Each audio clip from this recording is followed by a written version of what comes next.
Hello, everyone. Welcome to the Health Chats podcast. I just turned 28 and it felt so right for me to share some lessons that I've learned over these last 28 years. If I'm honest, these lessons have probably been learned more so in the last 5-ish years. I think when we're young and we're unconsciously going through life, a lot of the time we don't even realize that, and we don't take what is happening around us and what is in front of us as lessons. And maybe that's not all of us, maybe that's just me, but I've been really reflecting on some of the biggest lessons that I've learned so far. And honestly, some are pretty deep, some are kind of funny. All of them are things that I would tell my younger self. So doesn't matter what age you are, if you're younger than me and you're learning, maybe you're older than me and you're learning. I think these are things that I'd love to share that maybe you can reflect on in your life as well. And of course, I wrote them down because who would be able to remember 28 things and speak it? So I've broken them down kind of by theme for the sake of organization. And the first theme is love, relationships, and connection. And this one, I would say, is a bit of a vulnerable one for me as someone who is now 28. I have had my fair share of relationships, intimate, romantic relationships, but then I also have my friendships and I have connection on different levels in my family and in my business.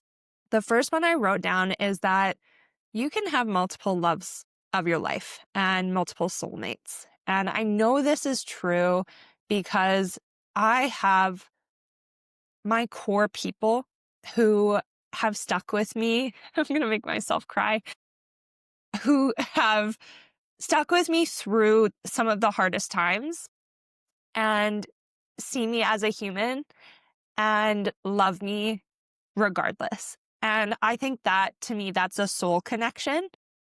I think I've fallen in love so many times with romantic partners, with men. I've fallen in love with my best friends and questioned whether or not I like women. I don't, by the way. But I think you can have multiple loves of your life and soulmates. That's one lesson. That's number one. I put as lesson number two is I fall in love with almost everyone. And I question that. I'm like, why? Why am I so drawn to humans? Why am I so in love? And I believe we are mirrors of each other. And I am just so full of love. I'm so full of love. All I want to do is love on my people, shine light on everyone, empower you. And I think I reflect that out so brightly that I'm like, am I in love with you? And I've learned that no, it's not that I'm falling in love with everyone, but I just have so much love to give and I see the light in humans. I have lesson number three as depth in relationships. If you crave depth, which is something I used to crave before I had it, it takes consistently showing up for that person, putting in the effort, sending the text message, buying the birthday gift, showing up to the event for those people who you want to have deep relationships with. It takes consistency and it takes effort. I have friends all over the world who I don't see. I don't see them as often as I wish I did. I wish I saw them every day. I see them like every 6 months, if that. Some of them I actually haven't seen in years. But by consistently sending a message, by showing up for them, I'm able to keep those deep relationships in my life. And if you're someone who maybe you struggle in relationships, which I'm not a relationship coach, I'm not saying that here, but I would look inward at how consistently and how much effort are you putting into your relationships? Look at yourself. Look back at yourself instead of maybe pointing the finger and see how can you show up better. So that's been a lesson for me as someone who never really used to have a lot of deep and meaningful friendships. Lesson number four, keep your heart open, no matter how many times you get hurt. And if I were to tell myself this a few years ago, I would laugh. I would be like, yeah, right. You got hurt. Put up the walls, close it all. We're closed for business. But that's just not the case. And I don't believe that anymore. I believe, like I said in the first one, you can have multiple loves. You can love people. They can come into your life for a reason, for a season, or maybe they're in your life forever. It doesn't matter how many times you get hurt. Keep your heart open because you never know who might come around and be that next love, might be that best friend, might be that soulmate. Keep your heart so wide open. And number 5 under this theme is the best that you can give to another person, the best gift is your presence, is being with someone.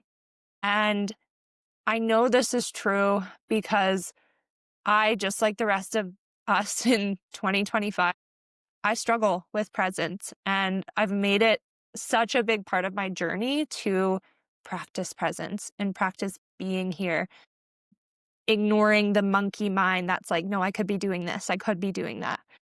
When you are truly present with someone, they can feel that, just like you can feel it when they're present with you, when they're listening, when you're yapping whatever it is you need to get out, and they're just there and they're just like, I hear you, my friend. That is one of the best gifts I think you can ever give. Presence, depth, everything I just said. Ugh, I've given myself chills and I've already cried and we're like not even 5 minutes in. But let's move into the next theme. So some more lessons are career, growth, purpose, the theme of these. The first one I want to say, and I guess this is number 6. I wrote down 28, so let's make sure there's 28. Having multiple career paths are normal. That's normal. If you're like in the same job that you've been in for 10 or 15 years and you're like pulling your hair out because you are so unfulfilled, leave. That's another lesson I'll get to. But having multiple career paths is totally fine. The longest job I had was just over 5 years. It was with the same company doing the same thing. And then I left, as people do. It's normal to evolve as a human being, as any being. We all evolve. It's a part of it. It's a part of the experience, human evolution. So if you're not happy in a job, it is totally normal to move to the next thing, to move to the next fulfillment. The next lesson in that is number 7. Going against the grain is so freaking hard and so freaking fulfilling. So if you're like, man, I hate my job. I don't want to work for anyone. I want to do what you're doing. I want to be a creator. I want to be a coach. Whatever it is. It is so gosh darn hard. I don't know why I'm like not swearing, but it is equally as fulfilling. And like, know that, again, both of those, they'll exist at the same time.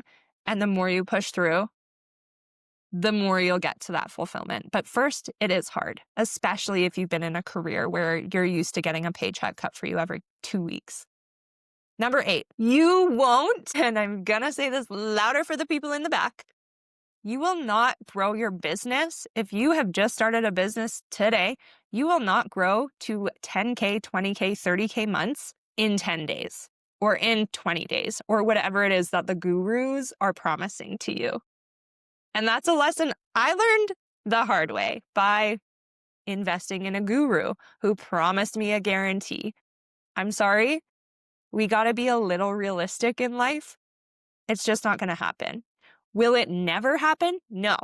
You can absolutely have the delusion and the dream and the goals of thinking like, okay, yeah, I will make these 10K, 20K, 30K months. Absolutely. But putting such a tight timeline on it, dude, those first 10, 20, 30 days, you are a baby learning how to crawl. How can you ever think that you'll grow something? And I'm not saying it's impossible. Things have happened, and that's where the guarantees come from. But for majority of the population who's probably listening to this, unlikely. Lesson number 9. You can either be the creator of your life or you can be the victim of your life. Plain and simple. We have all been handed a different deck of cards in this life. For some, maybe it looks harder than others. Maybe you're going through it. Maybe the challenges that you've been faced with are unlike anyone else's. It's probably true. We're all different humans. We all have different challenges, but you can either choose to take that deck of cards that has been served to you and do something with it, or you can take that pain and suffer and be the victim and create more suffering essentially in your life. You're creating it either way. Lesson number 10. I feel like I know a lot. Some days I'm like, yeah, I'm pretty wise. And at the same time, I feel like I know nothing. I feel like every business venture I've tried, every event I've put on, every podcast episode I've recorded, every conversation I have with a human is an opportunity for me to learn. It's an opportunity for me to be curious. I go into it like, what can I learn from this? What do I not know already? And I think being curious minded has helped me continue to show up and be consistent and to be able to write 28 lessons that I've learned in the last 28 years. So yes, while I do know a lot on this path of self-realization and getting to learn myself through yoga, through mindset, through fitness, I also, a lot of the time, I feel like I know nothing. And I wake up and I'm like, what am I doing? I feel like I'm an imposter. Like, what am I doing here? So if you feel like you know nothing, same. Like we're figuring it out. We're doing the thing. Okay, next one. This is mindset and emotional resilience. That's kind of the theme that we've chosen. Lesson number 11. No one, and I mean no one, is judging you as much as you judge yourself. How did I learn that? I used to live in such a place of fear, of such a place of like, woe is me, kind of like that victim mentality. And being in that mindset, it delayed my action for like over 10 years. I was in a place where I was like, I want to do it. I want to do it. I want to get on social media and I want to coach people and I want to have my own brand and my own podcast. But I was so scared that by doing those things, people were at home like, Kelsey, she's so silly. Look at her and her blah, blah, blah, blah, blah, whatever story I created in my mind. But then by doing it, I realized, oh, wow, my Instagram reel that people look at for 0.5 seconds, they don't think about after it's passed because no one thinks about you as much as you do.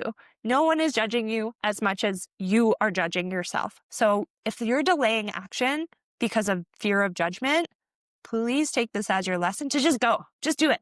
Just do it. Okay, number 12. Holding on, and here's an emotional piece, holding on to resentment. The only person that resenting a person hurts is you. The only person that hurts by holding on to resentment is the person holding on to that resentment. I used to resent hard. And thank you, yoga. Thank you, meditation, for helping me let go, which leads into number 13. Detachment, learning to detach from the outcome, learning to detach from expectation, learning to detach from what might happen in this lifetime, in this journey, in this experience that I have here. It just brings me more peace. And if I'm living in resentment, if I'm angry, which you're allowed to be angry, that's another lesson I didn't put on here, but you're allowed to be so angry. But if that anger is just like ruminating inside and you're not doing anything with it, and then it's turning into resentment, guess who's hurting? You, no one but you. So learn to detach, practice meditation to do that. It's a daily practice. Again, these are lessons. These aren't, I've made it, I'm enlightened. No, this is lessons and practices that I still continue because I know what brings me peace and what makes me feel good. Number 14, if you aren't happy, it's up to you to change it. If you don't like your circumstance, the only way you're going to change that, feeling is to get into a new circumstance. That's it. If you aren't happy there, it is up to no one but you to change it. And that brings me to the next one. The most successful people that I know are the ones who have the most uncomfortable conversations. That has been one of my favorite lessons that I learned in the last, I think this one was like last 3 years, 4 years. if you can have uncomfortable conversations, if you can do the uncomfortable thing where you lean in and you're like, oh man, this is like sitting inside of me. It goes with that anger and that resentment. And I don't want to say it. No, I don't want to, ruffle any feathers on anyone else. If you can lean into that and ruffle the feathers and do it so messy, have a messy conversation where maybe you cry or maybe you do get a little bit more upset than, wanted to, but you do it, that is the only way to move forward. That is the only way to actually change. If you're not having conversations, you're going to continue stuck in the same place that you're at. So the most successful people, in my opinion, are the ones who can have the most uncomfortable conversations. And the more you do it too, and I've learned this through experience, the better you get at it, the better you get at communicating and not ruffling so many feathers and not reacting when you have the conversation because it's practice. It's practice. All right, number 15. I think that's the number I'm at. I don't think we ever fully heal. That word heal, it's kind of been like a trending word for a little while. I don't think anyone ever really fully heals, but I think we learn how to navigate better amidst the pain and the suffering and the trauma that we experience in our life. I don't think we get to a place where, again, we're like enlightened, but I think it's that mental piece, that mindset piece of learning how can I still go about life and do the hard things and have courage and have a conversation, even though I'm hurting, even though I didn't sleep very well last night, even though I have my period, even though I'm a little more emotional. I think through time, we just learn how to navigate and do things a little bit better, even with what we've gone through. All right, next theme, health. Welcome to the Health Chats podcast, health, self, and stillness. So one lesson that I will scream from the rooftops every time, number 16, you have to solo travel at least once in your lifetime. At least once, especially if you're scared to do it. Solo travel changed my life in so many freaking ways. I have said on previous podcasts, I'll share this story one time. Today's the day. I drove from here, Calgary, all the way to San Diego a few years ago. And I slept in my car. I lived in my car. I did not book any campgrounds. I had a cooler in the back of my SUV. I bought my food along the way. I had a just little bag full of all of my clothes and bathing suits and journal and books and just like the basics, like everything that I needed. And what this trip taught me, it leads into the next lesson, number 17, is if you don't know yourself, spend time alone. So there's the travel piece, which is one, seeing new places in the world, meeting new people, experiencing different cultures. I went to America, so it wasn't super cultured, but it was seeing new places, getting out of my usual environment. But then knowing myself was the total other piece, where I was alone for almost 2 months. I think it was 7 weeks. And in that time alone, picture it, you're in your car. There is no destination other than the end one, which was San Diego. But I didn't have specific couches that I was going to sleep on. I didn't have campground. I didn't have any of that. And along the way, what I was able to do was figure it out. I was resourceful. I was like, oh, I need human connection. Okay, stop number one. I'm in Victoria. I'm going to download the Couchsurfers app. I don't know if it still exists, but at this time it did. And find a random person where I can sleep on their couch because I've been alone for a little bit too long. So I find this random app, find this random person.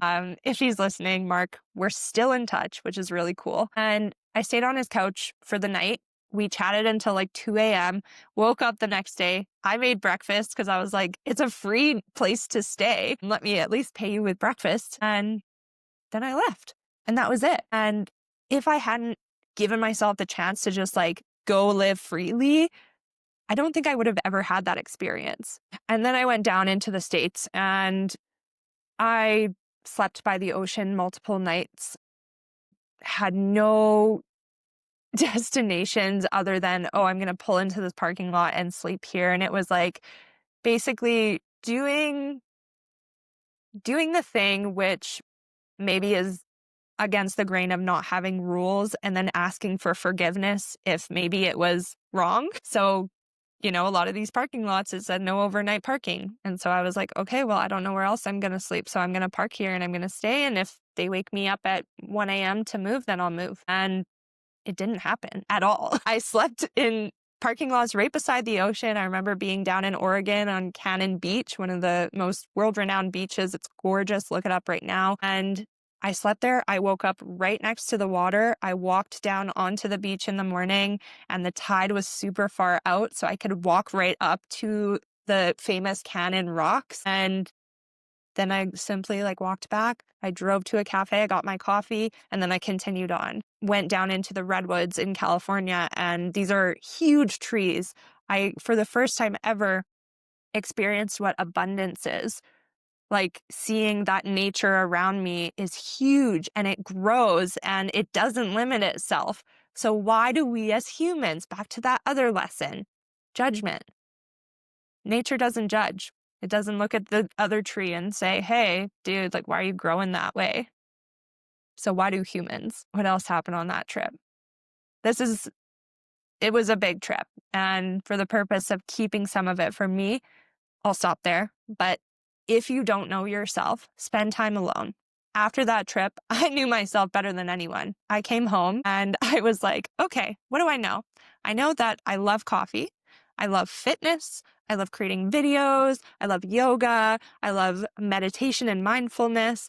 And so I came home and I got 4 jobs. I got a job in a cafe. I got a job creating content for multiple gyms, and then another content creation for a coach. So I was doing all 4 of those things, which was a bit of an extreme, but again, helped me figure out who I am. And over time, it fizzled out to be, okay, I love coffee, but I don't need to work in it. So I'm just going to have my coffee ritual at home. Okay, creating for all of these different gyms, this is a lot. It's taking the enjoyment out of it. So I'm just going to create for this one coach. And then that went to, okay, I actually want to coach. I see creating for this coach as a passion, but I'm the coach. I would like to be the coach. And that's how I became who I am today. Very aligned. So that's lesson number 17. Number 18. Emotional eating is not the end of the world. If you eat an entire pizza or an entire pint of ice cream or an entire chocolate bar, it's not the end of the world and life will go on. Do not beat yourself up for doing those things. The more time you spend beating yourself up, and I say this me to me, the worse it actually is. Let it happen, move on. Number 18. 19. Health is wealth. How you treat your body, how you treat your mind, how you treat your soul, that is true wealth. Money can always be made and will continue to be made in your whole lifetime. But if your health is pushed to the bottom, it's going to catch up on you. It will. So prioritize it now. Prioritize it while you're young. Well, even if you're not young, prioritize it. Do it, do it, do it. Number 20, yoga and meditation are the best things you can do for your mental health. Hands down. Yes, we have other options. We have therapy. We have coaching. We have support groups. We have all of those things. Those are outside of you. Yoga and meditation is internal. Back to that deck of cards that you were handed. No one else was handed that deck of cards but you. No one else will ever understand your experience as much as you do. So if you can take the time, maybe through that travel, maybe through stillness, through spending time alone, to really get to know yourself, you are the only one who will be able to understand your mental health and figure out the right things that will help you come out of it and spiral upward. Yoga and meditation, they're the best things you can do. Find stillness. My relationship and journey with yoga, it started when I was way young. I think I was like 12 when I did my first yoga class. But ever since then, again, it's been a new experience every day, a new self realization through these lessons, through the conversations, through sitting in just pure silence. And while I still have low days because I'm a human, I come out of them way quicker than I ever would have if I didn't have these things. And maybe I'm biased, but I do think it transformed my relationship with my mind and with my body and with my soul in ways that nothing else can. All right. Final 8. I think I've got 8 here. Life, family, and perspective. It's kind of the theme. So when it comes to work, work will always be there. There will always be jobs. There will always be opportunities. There will always be the ability to start a business, start a side hustle, but relationships won't. Time is fleeting. We don't know when we will lose our people. We don't know when we will lose our own lives. We don't know these things. So if you're pouring your time, all of your time into work and you're living in an extreme, take a moment, maybe it's this one right now, to step back and check in on the last time you prioritized your relationships. It doesn't mean giving up work, but balance. Find the balance. It's my favorite word. Number 21, 22. I obviously didn't number these. Multitasking doesn't exist. Point blank. Doesn't exist. You can't do multiple things at the same time. You can't do them well. Yes, you can put laundry in the dryer and it can be drying on its own while you're cleaning the kitchen, but you're not doing that at the same time. You can't physically multitask at the same time and do them well. Read the book, The One Thing. I recommend this to everyone. It has helped me get into just flow state of one thing at a time. I promise you, you will be way more productive when you learn that you can't actually multitask. Number 23, famous people are just people. This one is so random, but I remember the day when I was so close to meeting one of my favorite podcasters, Jay Shetty. I was down in California. This was back on the road trip, and I had a connection with a girl who was like, yeah, I work for the producers who do Jay Shetty's show. And I was like, oh my God, I want to meet him.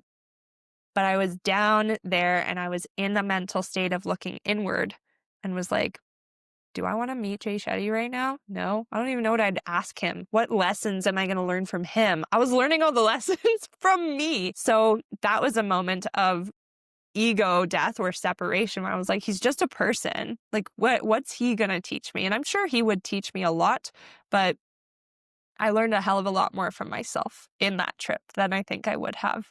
And since then, I just see famous people as people. They just have more media on them. They have more attention. They have either more resources or they have this level of resourcefulness, which I believe is something that we all have within us if that's what we want in our life. You don't have to want to be famous. Not everyone does. All right, number 24.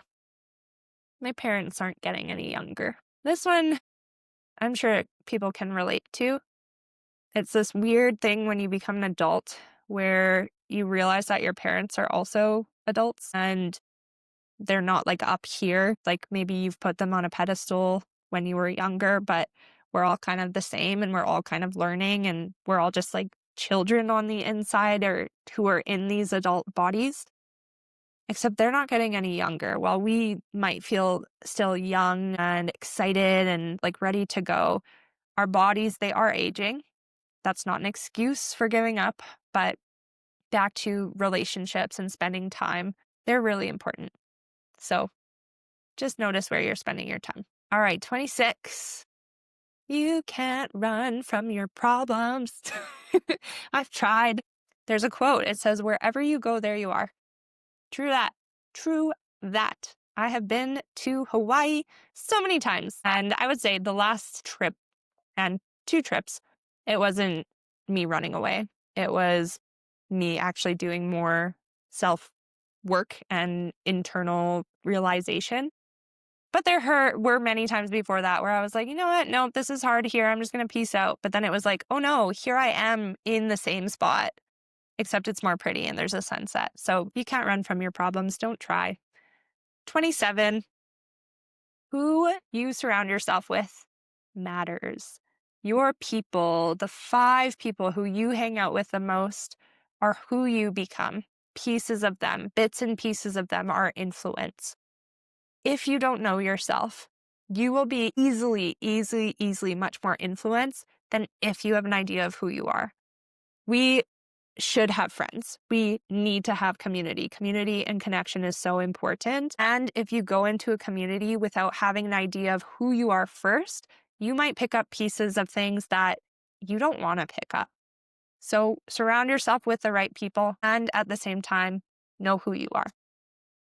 Final one. Every day is a chance to learn. Wake up every day. I try to wake up every day like, okay, let's begin again. What is the story that I'm going to write? It's a blank page. I write it. I'm the creator. I can choose to learn what I want to learn. Who do I need to be around? What do I need to read? Who do I need to listen to on a podcast, on a YouTube? Take every day as a chance to learn something new, and you will never be bored. 27 taught me anything. I would say it's that life is just this constant evolution. Like we're constantly growing and learning. I'm so grateful for everything that I've learned. I feel like I've probably learned more, but 28 felt like a good number for 28 years. I'm still learning, and that's the most beautiful part of this human experience is that as much as I think I have it figured out, I also have so much more to figure out. So, if any of these lessons resonated for you, please share it. Share it with me. Send me a message. Share it with someone who maybe needs it. Yeah, share on all of the platforms, like, subscribe, and I'll see you in the next one. Bye.